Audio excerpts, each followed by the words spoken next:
Morning students. Today now we are going to talk about this lesson understanding development perspectives, measurement and sustainability. அதாவது எக்கனாமிக்ஸில் first lesson மேம்பாட்டை அறிவோம், தொலைநோக்கு பார்வையின் மூலமாக அளவீடு மற்றும் நிலைத்தன்மை. இந்த லேர்னிங் அப்ஜெக்டிவ்ஸ் அப்படின்னு பார்த்தீங்க அப்படின்னா to know the meaning of development from different perspectives, அதாவது பல்வேறுபட்ட கண்ணோட்டங்களில் மேம்பாட்டை புரிந்து கொள்ளுதல். To know the indicators of economic development, அதாவது பொருளாதார மேம்பாட்டின் குறியீடுகளை தெரிந்து கொள்ளுதல். Understand the meaning of economic development, அப்போ பொருளாதார மேம்பாட்டின் பொருள் என்ன அப்படின்னு சொல்லிட்டு புரிந்து கொள்ளுதல். To know the policies for sustainable development, நிலையான வளர்ச்சிக்கான கொள்கைகளை அறிதல் அப்படின்னு சொல்லி சொல்கிறாங்க. அப்போ the word development is used widely. It refers to the progress of particular field or a particular person. அதாவது நம்ம பரவலாக என்ன செய்வோம், இந்த மேம்பாடு அப்படின்னு சொல்லி சொல்கிறோம் இல்லையா, அந்த வார்த்தையை அடிக்கடி யூஸ் பண்ணுறோம். ஏன் பண்ணுறோம் அப்படின்னு பார்த்தீங்கன்னா, இது எந்த இடத்துலலாம் யூஸ் பண்ணுவோம் அப்படின்னா, ஒரு தனி மனிதனுடைய மேம்பாடு, ஒரு நாட்டினுடைய பொருளாதார முன்னேற்றம், இதை குறிக்கக்கூடிய சொல்லாக இருக்கப்ப எக்கனாமிக் டெவலப்மெண்ட் பொருளாதார முன்னேற்றம், அதாவது மேம்பாட்டை தான் ஒரு நாட்டின் பொருளாதார முன்னேற்றம் அல்லது பொருளாதார மேம்பாடு அப்படின்னு சொல்லி அழைக்கின்றோம். However, the interpretation of the concept development keeps on changing from time to time, from person to person, and its meaning gets extended further. அப்போ இந்த எல்லாமே இருந்தாலும் இந்த கருத்தின் தாக்கம் அப்படின்னு சொல்லும்போது தொடர்ந்து மாறிக்கொண்டே இருக்குது அப்படின்னு சொல்கிறாங்க. அந்த பொருளின் அந்த பொருள் அப்படின்னு சொல்லும்போது அதனுடைய பொருள் மாறுவது தொடர் நிகழ்வாக அமைகின்றதுன்னு சொல்கிறாங்க. டிஃப்ரெண்ட் பெர்ஸ்பெக்டிவ்ஸ் அபவுட் டெவலப்மெண்ட், அதாவது மேம்பாடு பற்றிய பல்வேறு நோக்கங்கள் அப்படின்னு சொல்லும்போது every human being has a ambition or desire of his or her own to achieve progress in life, அதாவது ஒவ்வொரு உயிரும் தங்களுடைய குறிக்கோள் அல்லது விருப்பத்தை அடைய அவரவர் வாழ்க்கையில் முன்னேற விரும்புகிறோம். ஒவ்வொரு மனிதனுக்கும் வாழ்க்கையில் ஒரு ஆம்பிஷன் இருக்கும், அல்லது ஒரு ஆசை கனவுகள் இதெல்லாம் இருக்கும். அதை அப்போ அந்த கனவை லட்சியத்தை அடையணும் அப்படின்னு நினைக்கும் போது அவங்களுக்கு என்ன செய்யுது, அந்த எண்ணங்களை குறிக்கோளாக ஆம்பிஷனாக வச்சுருக்காங்க. அதுதான் சொல்கிறாங்க, his or her own to achieve progress in life. Similarly we have ideas about how a country should progress if our thinking turns towards progress and about the ways to achieve the many goals for progress it leads to the development. அதே மாதிரி தான்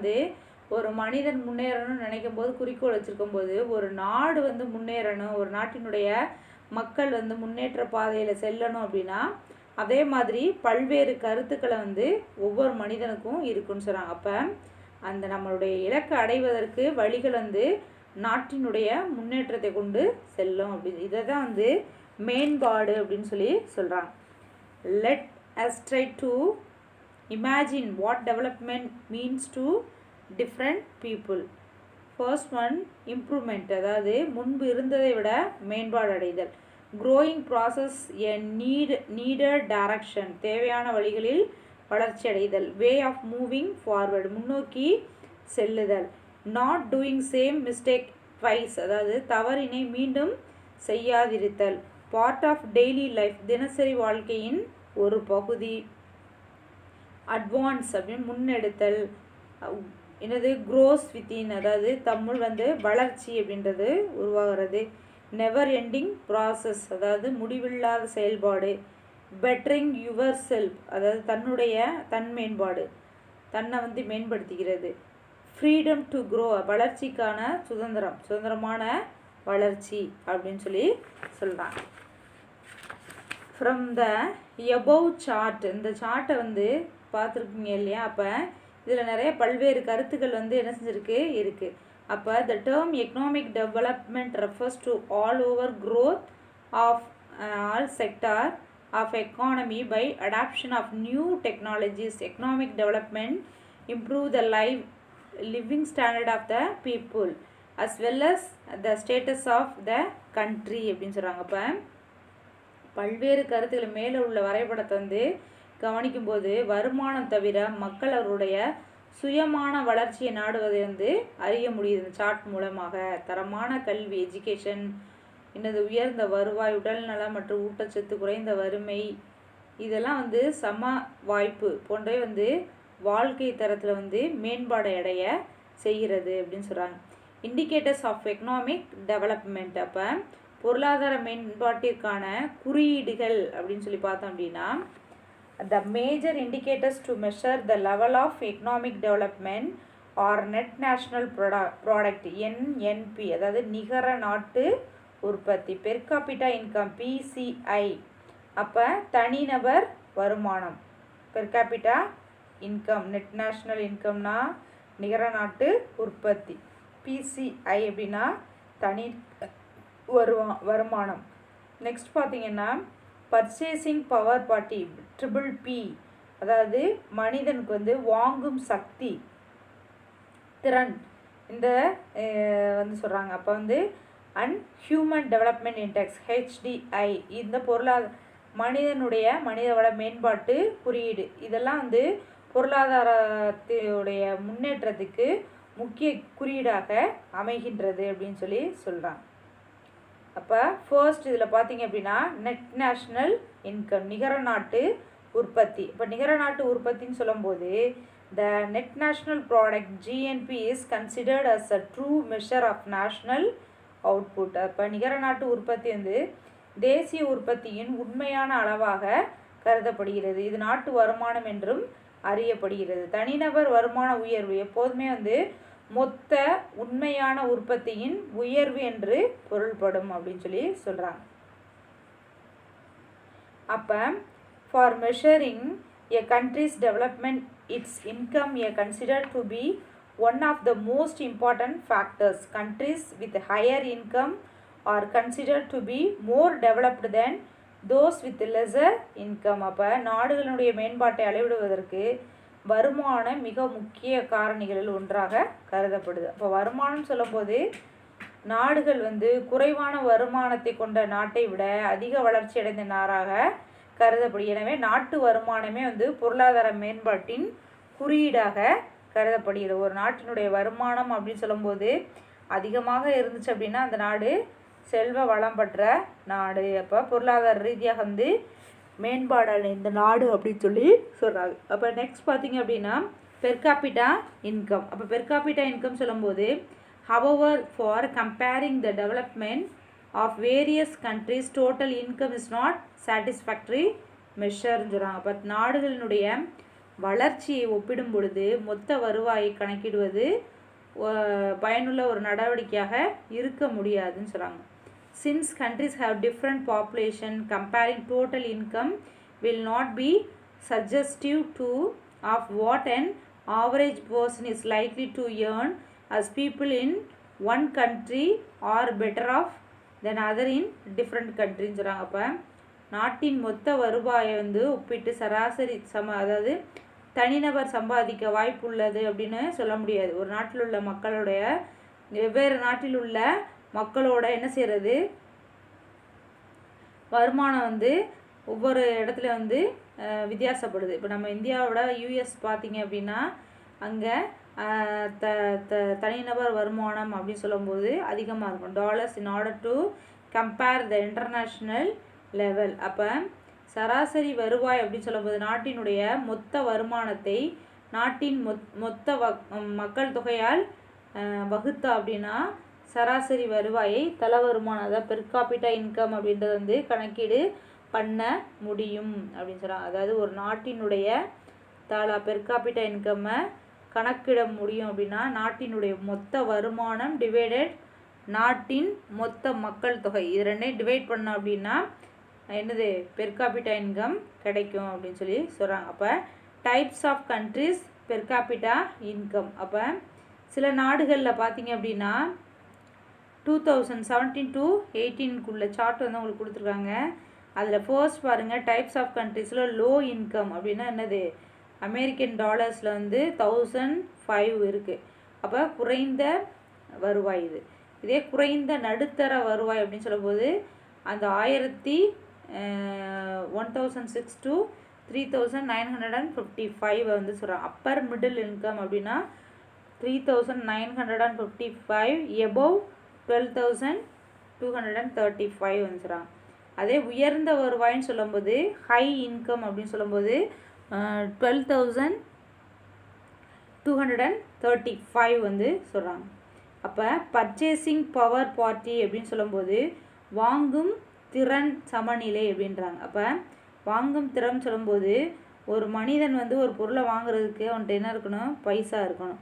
அப்போ purchasing power parity is defined as the number of units of a country's currency required by the same amount of goods and services in the domestic market as $1 would buy in the US-ன்னு சொல்கிறாங்க. அப்போ வாங்கும் திறன் சொல்லும்போது திறன் சமநிலை என்பது ஒரு நாட்டினுடைய நாணயங்களின் எண்ணிக்கைக்கு இணையாக ஒரு சந்தையில் அமெரிக்க டாலரை வாங்குவதற்கு ஏற்றவாறு உள்நாட்டு சந்தையில் வந்து அதே அளவிலான பொருட்களை வாங்குவதற்கு தேவைப்படுது. இதை தான் என்ன சொல்கிறாங்க, வாங்கும் திறன் சக்தி அப்படின்னு சொல்லி சொல்கிறாங்க. The technique of purchasing power parity allows to estimate what exchange between two currencies is needed to express the accurate purchasing power of the two currencies in the respective countries சொல்கிறாங்க. அப்போ துல்லியமாக வாங்கும் திறனை வந்து வெளிப்படுத்த தேவை என்பது மதிப்பிடுவதற்கு உதவுகிறது. சமீபத்தில் வந்து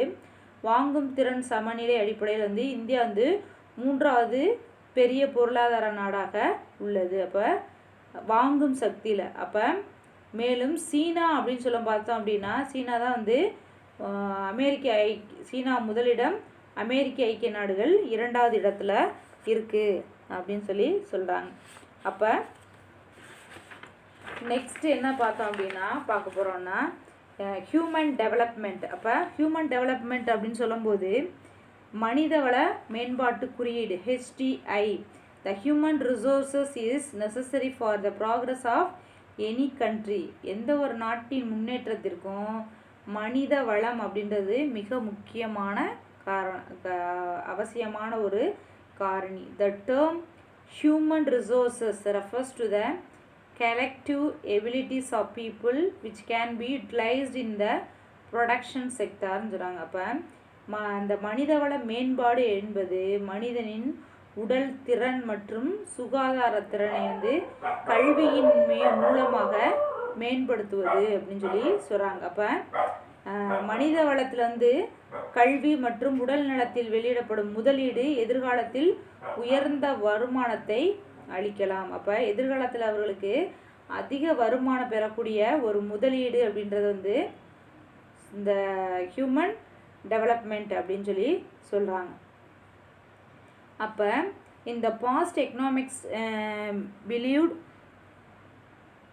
that the rate of economic growth of nation could be increased only by increasing investment in physical capital, but they have realized over time that investment in human capital is as important as investment in physical capital ன்னு சொல்கிறாங்க. அப்போ இந்த human அதாவது மனிதவள மேம்பாடு அப்படின்னு சொல்லி நம்ம படிச்சுட்ருக்கோம் இல்லையா, இதில் என்ன சொல்கிறாங்க அப்படின்னா கடந்த காலங்களில் வந்து பொருளாதார வல்லுநர்கள் இந்த நாட்டின் பொருளாதார வளர்ச்சி அப்படின்னு சொல்லும்போது மக்களோட உடல் உழைப்பை தான் மூலதனமாக்குவதன் மூலமாக முதலீட்டை அதிகரிக்க முடியும் அப்படின்னு சொல்கிறாங்க. ஆனால் மனித உழைப்பின் முதலீடு அப்படின்றது வந்து உடல் நலத்தின் மீது செய்யப்படும் முக்கியமான முதலீடு அப்படின்னு சொல்லி அவங்க கடைசியாக தான் வந்து உணர ஆரம்பித்தாங்கன்னு சொல்கிறாங்க. இப்போ நிலையான மேம்பாடு அப்படின்னு சொல்லும்போது சஸ்டைனபிலிட்டி ஆஃப் டெவலப்மெண்ட். அப்போ நிலையான மேம்பாடு இப்போ அப்படி சொல்லும்போது sustainable economic development is taken to mean development without என்னது damaging the environment and not